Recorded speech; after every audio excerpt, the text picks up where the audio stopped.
یہ نعمت ہے، اللہ کا شکر ادا کریں اور اللہ کے سامنے عاجزی کا اظہار کریں کہ اللہ آپ نے یہ نعمت عطا فرمائی ہے، ہم آپ کا شکر ادا کرتے ہیں۔ اب اس کی وجہ سے تکبر میں مبتلا نہ ہو جائے۔ اب اگلی بات کہ کئی مرتبہ انسان کے پاس مال آتا ہے تو اس کو وہ اللہ رب العزت کی طرف سے نعمت سمجھتے ہیں اور اپنی آخرت سنوارنے میں لگ جاتے ہیں، دین کے کاموں میں خرچ کرتے ہیں، مسجد پہ لگاتے ہیں، مدرسے پہ لگاتے ہیں، ضرورت مندوں کے کام آتے ہیں۔ لیکن کئی مرتبہ ایسا ہوتا ہے کہ ان کو یہ لگتا ہے کہ اب دنیا آ گئی ہے، اب اسی کو بڑھانا ہمارا مقصد ہے، تو وہ مال کی محبت ان کے دل میں اتنی زیادہ آ جاتی ہے کہ ان کے لیے اس کو کہیں پر خرچ کرنا مشکل ہو جاتا ہے، اور وہ پھر مال کے چوکی دار بن جاتے ہیں۔ پھر اسی کو بخل اور کنجوسی کہتے ہیں، بخیل بن جاتے ہیں، پھر ان کے لیے خرچ کرنا مشکل ہوتا ہے۔ شریعت نے کہا جس بندے کو اپنا مال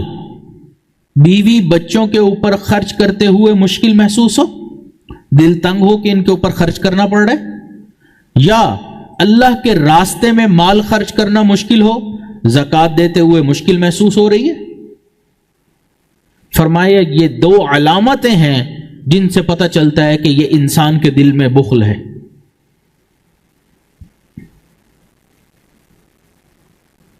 اگر انسان حقوق اللہ اور حقوق العباد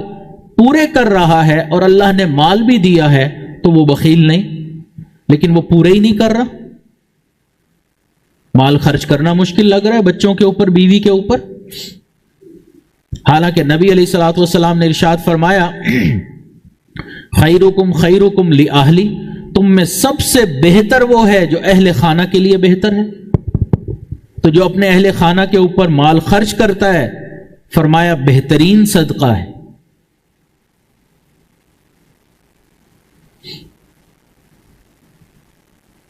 اللہ رب العزت نے بخیل انسان کے حوالے سے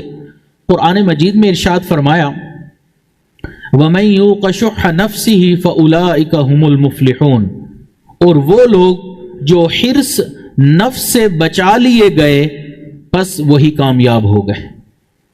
کہ جو بخل کرنے والے نہیں ہیں نا وہی کامیاب ہیں، جو بخیل ہیں وہ ناکام ہیں۔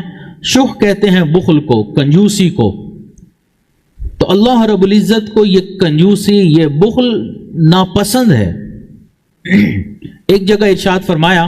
وَلَا يَحْسَبَنَّ الَّذِينَ يَبْخَلُونَ بِمَا آتَاهُمُ اللَّهُ مِنْ فَضْلِهِ هُوَ خَيْرٌ لَهُمْ بَلْ هُوَ شَرٌ لَهُمْ سَيُطَوَّقُونَ مَا بَخِلُوا بِهِ يَوْمَ الْقِيَامَةِ، کہ جو لوگ مال میں جو خدا نے اپنے فضل سے ان کو عطا فرمایا بخل کرتے ہیں، وہ اس بخل کو اپنے حق میں اچھا نہ سمجھیں بلکہ وہ ان کے لیے برا ہے۔ وہ جس مال میں بخل کرتے ہیں وہ قیامت کے دن توق بنا کر ان کے گلے میں ڈالا جائے گا۔ تو آدمی ایک طرف تو یہ سوچتا ہے کہ میرا بینک بیلنس بڑھ رہا ہے، تو اللہ رب العزت فرماتے ہیں یہ مت سوچو، یہ خیر ہے، یہ تمہارے لیے شر ہے کہ تم اس کو بیلنس کو بڑھاتے چلے جا رہے ہو، لیکن جب خرچ کرنے کا موقع ہے تو تم خرچ کرنے کے لیے ہاتھ ہی نہیں کھول رہے۔ تو شریعت نے بخل سے منع فرمایا،